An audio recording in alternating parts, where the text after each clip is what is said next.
Hello everyone, welcome back to my channel Mrs Bhatia vlogs. कैसे हो आप सब? आई होप आप लोग बहुत ही अच्छे होंगे और आप लोगों की ब्लेसिंग से मैं भी बहुत ही अच्छी हूँ। तो यहाँ पर ना आज मैंने मशीन लगाई हुई थी कपड़े धोने के लिए। तो अभी जैसा कि मैंने आपसे कई व्लॉग में शेयर किया है कि मेरा जो ड्रेनिंग वाला जो स्विच है ना वो ख़राब हो चुका है। आप देख सकते हो, देखो जो बीच में आपको स्विच दिख रही होगी वो पूरा निकल गया है। तो पानी बिल्कुल भी नहीं निकल पाता है। ड्रायर में डालती हूँ तो पानी निकल जाता है, वॉशर का पानी बिल्कुल भी नहीं निकलता है। तो मुझे हाथ से सारे कपड़े खंगालने पड़ते हैं। तो सभी कपड़ों को मैंने एक एक करके निकाल लिया है वॉशरूम में, और यहाँ पे टब से सारा पानी वगैरह लेकर एक एक कपड़ों को मैं साफ़ पानी में यहाँ पे खंगालती हूँ। एक एक बार करके धुल लेती हूँ, उसके बाद वापस से फिर ड्रायर में डालती हूँ। अभी बहुत दिनों से मेरी मशीन ख़राब पड़ी हुई है, मतलब वॉशर भी चल रहा है, ड्रायर भी चल रहा है, बस ड्रेनिंग नहीं हो पा रही है। जो पानी निकलता है, जो पाइप से पानी जो जाता है ना, फिर वो क्या है ना, धीरे धीरे बहुत ही थोड़े से अमाउंट में, मतलब वो पानी धीरे धीरे करके शाम तक निकलता है। या फिर कभी अगर हस्बैंड आ जाते हैं दिन में तो वो ना मशीन को फिर टेढ़ा करके पानी निकालते हैं। तो इस तरीके से भी मेरा काम बढ़ जाता है। तो अभी मशीन ना इसलिए मैं बहुत दिनों दिनों के गैप में लगा रही हूँ, क्योंकि ये बहुत ज़्यादा लोड भी बढ़ता है। एक तो मेरा पूरा हॉल एरिया में पानी पानी हो जाता है, ऊपर से जो मशीन से अभी कपड़े मैंने वॉशरूम में निकाले ना, उसके वजह से भी पूरा पानी नीचे गिरता है। तो पूरे हॉल एरिया में मेरा पानी हो जाता है। इसीलिए मैं अभी बहुत दिनों से हफ्ते में एक बार ही मशीन लगा रही हूँ। वैसे तो 2 से 3 बार लगा लेती, 3 बार बहुत कम ही लगाती थी, 2 बार लगाती थी। ठंड में ज़्यादा कपड़े होते थे, गर्मियों में तो उतने नहीं होते हैं, और बहुत कपड़े अभी मैं हाथों से ही धुल लेती हूँ मशीन लगाने की वजह से। तो यहाँ पे देखो ड्रायर में मैंने कपड़े डालकर ड्राई कर लिया है। अभी सभी कपड़ों को मैं यहाँ पे निकाल लूँगी बकेट में। तो सारी चीज़ें ठीक चल रही है, बस वही बीच वाली स्विच की ही दिक्कत है। और इसके लिए हमने इलेक्ट्रिशियन को फ़ोन भी किया था, 2 से 3 बार किया है, लेकिन इलेक्ट्रिशियन को बिल्कुल भी टाइम नहीं है आने का। पता नहीं कौन से काम में बिज़ी रहता है, ऐसा लगता है कि जैसे हम लोग उसे फ्री में बुला। और दूसरा कोई इलेक्ट्रिशियन हमें मिल भी नहीं रहा है, लेकिन वो स्विच बनवानी ज़रूरी है, क्योंकि मेरा बहुत ही ज़्यादा काम बढ़ जाता है। घर के काम ऑलरेडी ख़त्म होने का नाम नहीं लेते हैं, ऊपर से ये सारे काम एक्स्ट्रा बढ़ते हैं। तो अभी मेरी बैल्कनी देखो कितनी हरी भरी दिख रही है ना, सारे प्लांट्स अभी हल्के हल्के ग्रो हुए हैं ना, तो बहुत ही अच्छा दिख रहा है। अभी मैं 2 से 3 प्लांट्स और लेकर आऊँगी, और मैंने सोचा है कुछ कुछ फ्लावर्स के ही लेकर आऊँगी, ताकि भगवान जी को चढ़ाने में मुझे ईजी हो, और 2-3 तरह के फूल मैं चढ़ा पाऊँ। और अभी तो सिर्फ गुड़हल के और सदाबहार जो पिंक वाली फूल होती है ना, वही मैं चढ़ा पा रही हूँ। तो यहाँ पे देखो धूप आप देख सकते हो कितनी कड़ी धूप है। और यहाँ पे कपड़े भी मैंने एक एक करके सारे 2 बार मैंने ड्राई किए, 2 बार में सारे कपड़े ड्राई हुए। यहाँ पे एक बेडशीट भी थी, तो बेडशीट को भी यहाँ पे अच्छे से फैला लूँगी। और हवा वगैरह रहती है ना, तो कभी कभी इसीलिए मैं 2-2 चिमटी लगा देती हूँ, क्योंकि बहुत बार कपड़े मेरे नीचे भी वहाँ पर गिर गए हैं। तो आप देख सकते हो कपड़ों का दोनों रस्सियाँ मेरी फुल हो जाती है, पूरा रेलिंग मेरा भर जाता है। और अभी हफ्ते में एक बार लगा रही हूँ ना मशीन, तो और भी ज़्यादा कपड़े हो जाते हैं। लेकिन अभी मैंने ना 2 से 3 दिन के गैप में लगाया हुआ था, तो इसलिए अभी थोड़े रेलिंग वगैरह मेरी खाली दिख रही है। वरना इससे पिछले वीक में तो मैंने एक हफ्ते में इकट्ठे कर लिए थे, तो 3 बार मुझे मशीन लगानी पड़ गई थी। और इतने इतने कपड़े धुल तो लो, फिर फैलाने की जगह कम पड़ जाती है, प्लस उसे फोल्ड करके रखने में बहुत ही आफत मचती है। अब यहाँ पे कपड़ों को फैला कर आ गई हूँ, बकेट वगैरह को वॉशरूम में रख दिया है, और हाथों हाथ मशीन को कर दूँगी क्लीन। जो उसका पानी वगैरह है चारों तरफ से पोंछ दूँगी। और उसका पानी जो अभी अंदर है ना, वॉशर के अंदर, वो सर्फ पानी मेरा बचा ही हुआ है। तो वो ना एक तरीके से क्या है कि निकल तो पा नहीं रहा है, तो उसी में मैं 2 से 3 बार कपड़े भी धुल लेती हूँ। और पहले क्या था कि ड्रेनिंग कर देती थी, सारा पानी सर्फ पानी मेरा वेस्ट भी हो जाता था। तो अभी क्या है ना, 2 से 3 बार मेरे कपड़े उसमें धुल जा रहे हैं, और अच्छा यूज़ हो जा रहा है मेरे सर्फ पानी का। उसके बाद फिर जितना भी गंदा होता है वो मैं फेंक देती हूँ। अभी आप देख सकते हो पानी नीचे कितना फैल गया है। तो फिर से वापस से मॉप लेकर आ गई हूँ। और अभी जो ये मेरी मॉपिंग है ना, ये भी बहुत स्पिन करना मतलब बहुत ही ज़्यादा दिक्कत होती है यार। बहुत ही प्रेशर लगाना पड़ता है तब जाके ये होता है। और बहुत मतलब हाथों में दर्द हो जाता है, बहुत दिमाग ख़राब हो रहा है मेरा सीरियसली। एक एक चीज़ें जब ख़राब होती है ना, बैक टू बैक मेरी ख़राब होती है। तो जी मशीन का काम निपटाने के बाद अभी मैंने पाइप निकाल कर बस वॉशरूम की तरफ रख दिया था, कि वो धीरे धीरे अपना पानी निकलती रहेगी। इधर मैं अपना बाकी दूसरा काम कर लेती हूँ। कपड़े धुल गए, फैला दिया, वो मेरा एक टेंशन ख़त्म हुआ। अब यहाँ पे आई थी विंडो को बंद करने के लिए, ठीक है। तो मुझे एक चीज़ ये दिखी कि यहाँ पे जो मेरी बेड की प्लाई है बीच में 2 प्लाई है, ठीक है, पार्टीशन किया हुआ है, तो बीच में ना गैप दिख रहा था। तो मैंने सोचा कि एक साइड का गैप दिख रहा है, दूसरे साइड का गैप नहीं दिख रहा है, ऐसा क्यों हो रहा है। तो फिर मैंने इधर से ये जो बॉक्स है ये मैंने खोला और अंदर धूल भी जम गई थी, क्योंकि अभी आपको पता है मेरा मैट्रेस अभी छोटा है, हमें अभी न्यू मैट्रेस लेना है न्यू बेड के लिए। तो ये वाला मैट्रेस हम लोग एक्सचेंज करके लेंगे।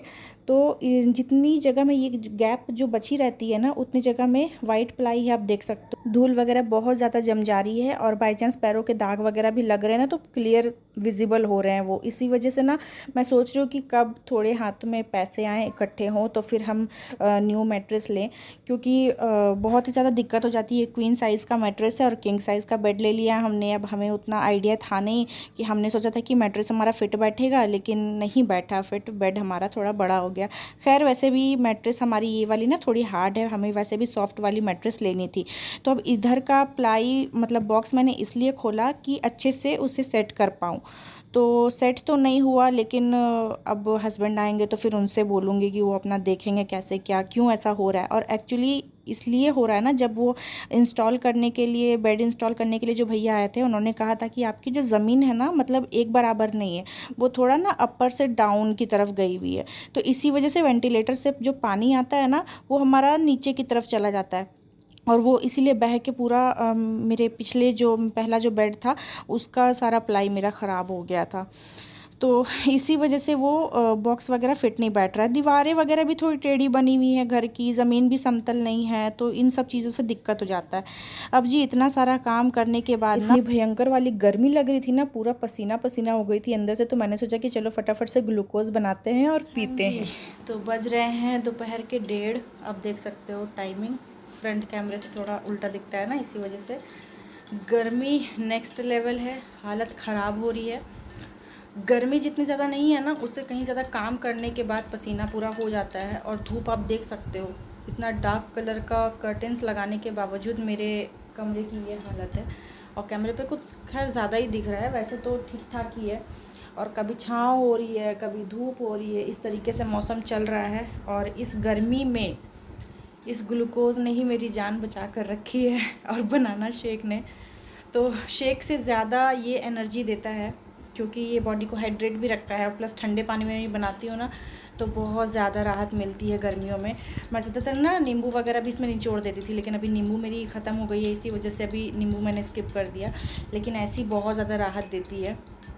और अभी मुझे खाना भी बनाना है, तो खाने में देखूँगी सिर्फ आज दाल चावल नहीं बना रही हूँ, क्योंकि एक तो इतनी गर्मी में ना बिल्कुल मन नहीं करता है दाल चावल बनाने का। और ऊपर से ना आपको किचन में आपने देखा ही है कि मेरे गैस पे सीधे धूप आती है। मेरी किचन की जो विंडो है वहाँ से सीधे गैस पे धूप आती है, तो बिल्कुल भी खड़ा मतलब वहाँ पे खड़े रहने की हिम्मत नहीं होती मुझे, तो इसीलिए। और वैसे भी सब्ज़ी मेरी लेफ़्ट ओवर पड़ी है रात की, तो मैं वही खा लूँगी और रोटियां बना लूँगी, साथ में दही वगैरह तो हो ही जाएगी। और आम की चटनी भी है, मैंने स्टोर करके रखी थी, ज़्यादा सा बना लिया था मैंने। तो अभी वो कम से कम 1 हफ़्ते आप उसे अच्छे से स्टोर करके रख सकते हो। तो फाइनली मैं ये अब पी लेती हूँ।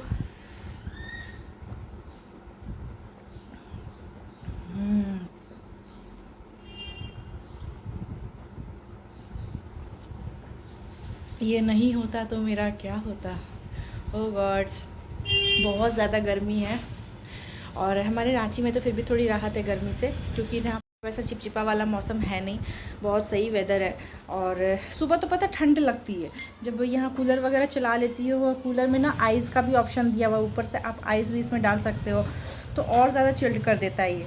और पानी वगैरह से ही बहुत ज़्यादा ठंडा हो जाता है। अगर आप ठंडा पानी इसमें डाल देते हो ना, तो भाई साहब आपको एसी की ज़रूरत ही नहीं है, बहुत सही हो जाता है, बहुत अच्छा कूलिंग करता है ये। और सुबह जो भोर का टाइम होता है ना, 3-4 बजे के बाद तो ठंड लगती है। और ये इधर फ़ैन भी चलता रहता है, इधर कूलर भी चलता रहता है, तो बहुत ठंड लगती है सुबह। फिर वही है कि धूप निकल जाती है तो फिर गर्मी सी होने लग जाती है। यही है कि दिन भर का है थोड़ा, बाकी फिर शाम होगी, सूरज अगर ढलने लग जाएगा या फिर 4 बजे के बाद से ही ना काफ़ी अच्छा वेदर हो जाता है इधर का। तो चलो ज़्यादा बातें नहीं करती हूँ, मैं इसे पी लेती हूँ, वरना मेरा व्लॉग फिर बहुत ज़्यादा लंबा हो जाएगा। फिर मैं आपसे बाद में मिलूँगी, तो आप बने रहो मेरे व्लॉग में। सो यहाँ पे ना दोपहर का लंच वगैरह करने के बाद ना मैं सो गई थी। और वैसे भी आज लंच में बहुत ज़्यादा कुछ नहीं बनाया था, सिर्फ रोटियाँ बनाई थी। मेरी लेफ़्ट ओवर सब्ज़ी पड़ी थी तो मैंने खा लिया था। तो मैंने सोचा कि लंच क्या ही शेयर करूँ, बाद में अपना व्लॉगिंग कंटिन्यू करूँगी। तो सोने के बाद उठती हूँ ना तो बस लगता है कि चाय या कॉफ़ी कुछ भी मिल जाए, तो फटाफट से आ गई थी किचन में अपना चाय बनाने के लिए। यहाँ पे चीनी, चाय पत्ती और अदरक को क्रश करके डाल दिया है। चेहरे से पता चल ही रहा होगा, चेहरा देखो कितना सूज जाता है सो कर उठने के बाद। और बहुत लेट भी हो गया, अभी 6:30 बज रहे हैं। तो सोई भी थी बहुत लेट और मेरा सर में आज बहुत ज़्यादा दर्द हो रहा है, बहुत ही ज़्यादा। जबकि आज मैंने हेयर वॉश भी किया था और सुबह से ना काम आज इतना हो गया था कि कंघी वगैरह करने का भी बिल्कुल भी टाइम नहीं मिला। तो पसीना देखो कितना हो रहा है। तो चलो पहले अभी जब तक चाय इधर बनने देती हूँ फिर उधर बातें करती हूँ। तो बहुत ही ज़्यादा गर्मी हो रखी है। उठी थी 6:20 हो रहे थे, अभी देखो एग्जैक्ट 6:30 ही हो रहा है, 10 मिनट हुए हैं मुझे उठे हुए। और बाहर तो अभी इतनी रोशनी रहती है कि लग ही नहीं रहा है कि 6:30 बज रहे हैं। तो सर दर्द दे रहा है इसी वजह से ना पहले मैंने चाय रख दिया बनने के लिए, नहीं तो फिर बहुत ज़्यादा बहुत टाइम हो जाएगा। मैं 7 बजे के बाद फिर दिया बाती दिखाऊंगी तो फिर पूजा करने में बहुत टाइम लग जाएगा, फिर चाय पी नहीं पाऊँगी।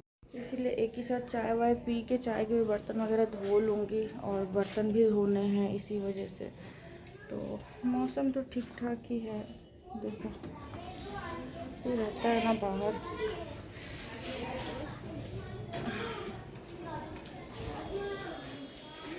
अच्छा है, वेदर तो काफ़ी अच्छा है, हवा तो चल रही है हल्की हल्की। तो आँख मेरा मतलब इतना जलन हो रहा था ना आँखों में, उठकर आँखों में आई ड्रॉप डाला है मैंने, बहुत ज़्यादा जल रहा है। बाल देखो कैसे वाइट दिखने लग गया है, कलर लगाना पड़ेगा फिर से। चलो बने रहो आप, मैं मिलती हूँ आपसे बाद में। तो यहाँ पे मेरी चाय बन गई थी, मैं अपना चाय लेकर आ गई थी और हवा देखो कितनी अच्छी हल्की हल्की चल रही है ना। तो बस इसी तरीके से मैं अपना थोड़ा मी टाइम एंजॉय करती हूँ। और एक टोस्ट भी ले लिया था मैंने, तो चाय के साथ अच्छी लगती है। यहाँ पे बस अपना चाय और टोस्ट एंजॉय कर रही हूँ। तो इस व्लॉग को मैं करती हूँ यहीं पे एंड। आई होप आपको आज का व्लॉग अच्छा लगा होगा। अगर अच्छा लगा है तो चैनल को सब्सक्राइब ज़रूर कीजिएगा, वीडियो को लाइक ज़रूर कीजिएगा। मिलते हैं आपसे नेक्स्ट व्लॉग में। और हाँ, नोटिफिकेशन बेल को प्रेस करना बिल्कुल मत भूलिएगा। तब तक के लिए बाय बाय।